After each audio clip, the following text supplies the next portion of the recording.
everyone. What's the procedure? Stay calm! I realize documentary crews are not supposed to insert themselves into what they're filming, but the camera person's life is potentially in danger here as well, and he or she knows what Dwight did, so the idea that they wouldn't let someone in on this is a bit ludicrous, even for this show. Ah, my hand, that's hot! This was hot too. How many ways are there to get in and out of this office? There is no fire. It was only a simulation. Except there was a fire in a trash can with accelerant that you walked away from, and it's never mentioned again, even though no one put it out. So simulate this, asshole. How could you possibly think this is a good idea? Nope, there is no way they even let Dwight back in the building, and this is not how this conversation goes. The actual conversation is 2 words long. You're fired. It even has the added bonus of including fire-based wordplay. Nobody should have to go to work thinking, oh, this is the place that I might die today. You would think so, but who will speak for the economy? An office is for not dying. That's funny. I thought The Office was for often mistakenly thinking that cringiness is the same thing as hilarious. Look, I don't usually go all fashion sins and such, but these 3 shirts seem like a bit of fashion overkill to me. Do you really need the turtleneck, button-up, and sweater vest? Eliminate any one article of clothing and everything immediately gets better, much like life in general. What are you going to do if you're by yourself and your heart stops? Is Michael really suggesting self-CPR here? Of all the versions of Michael, I prefer the so dumb, how does he even feed himself version the least.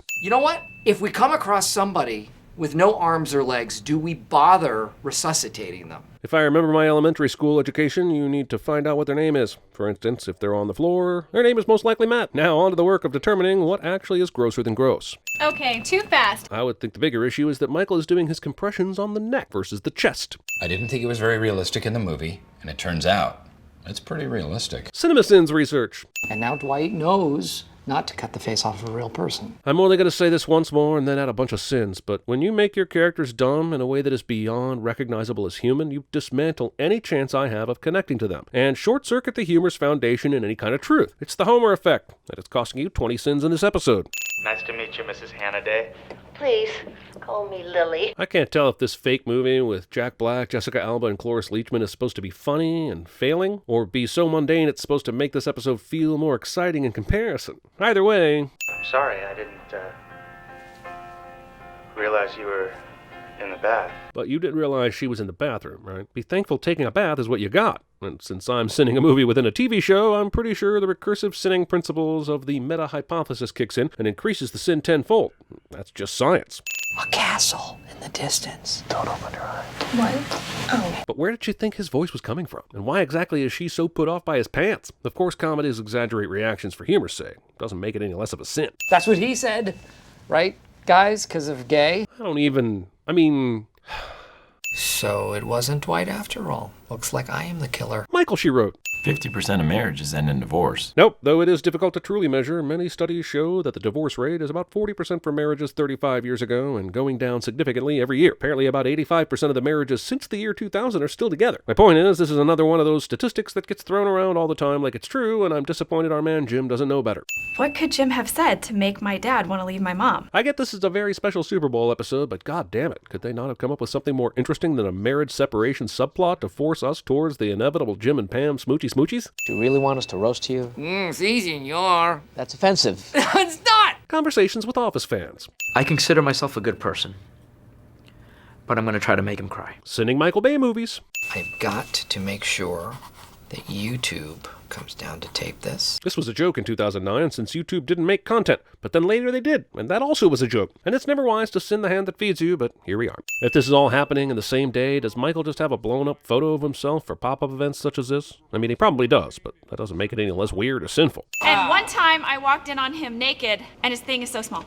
How small is it? If it were an iPod, it would be a shuffle. Shouldn't the joke here be the iPod Mini? Sure, the Shuffle was technically smaller, but with Mini, the slam is right there in the name. So that years later, when no one remembers what the Shuffle was, they aren't wondering why Pam is talking about Michael's junk shuffling around. You gotta plan ahead with this stuff, Pam. Also, if Pam has this zinger loaded up in the chamber, why does she leave the stage before firing it? What I hate about you, you really suck as a ball. Attempting a song parody when your name isn't Weird Al Yankovic. Also, being the most obnoxious character on this show takes a lot of talent, so I guess Ed Helms is this century's Marlon Brando. Sign here. Okay. Where? Got it. Good for Dwight, but all Phyllis has to do is report him for mail fraud, and pretty sure that will be his 3rd strike with the company, and they would have no choice but to let him go. Lily, no. Lily!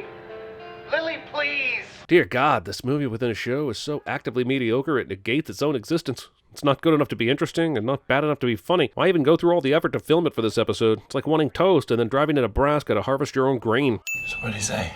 Was it my fault? Yeah. He said that you told him how much you love me. I know I made the sin earlier about this subplot, but god damn it. This is a great moment for these two characters, and Krasinski and Fisher pull it off so beautifully. Take a sin off, you bastard. I'm not crying, you're crying. When you're a kid, you assume your parents are soulmates. My kids are going to be right about that. Naivete. They say that laughter is the best medicine, so Stanley, you can throw away those pills. Scientology. Boom. Roasted. I love a good roast! Do Simmons! Simmons is old!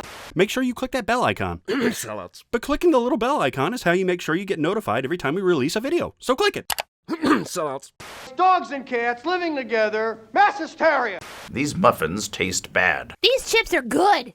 Okay, you know what? That could be a little confusing because in sales, ABC means always be closing. This A, B, C. Always be closing. No, Rose.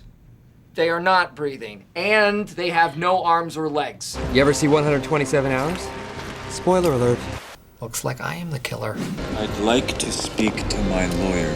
May I have your attention? Please sign in. Sign in on the sign-in sheet. What is it? What is it, like a bakery? You pick a number? You should be bowing Why down are you in front of supposed him. Kneel before Zod! Tommy? That's a taping. I just had some thoughts that I wanted to share with you people. What do you mean, you people?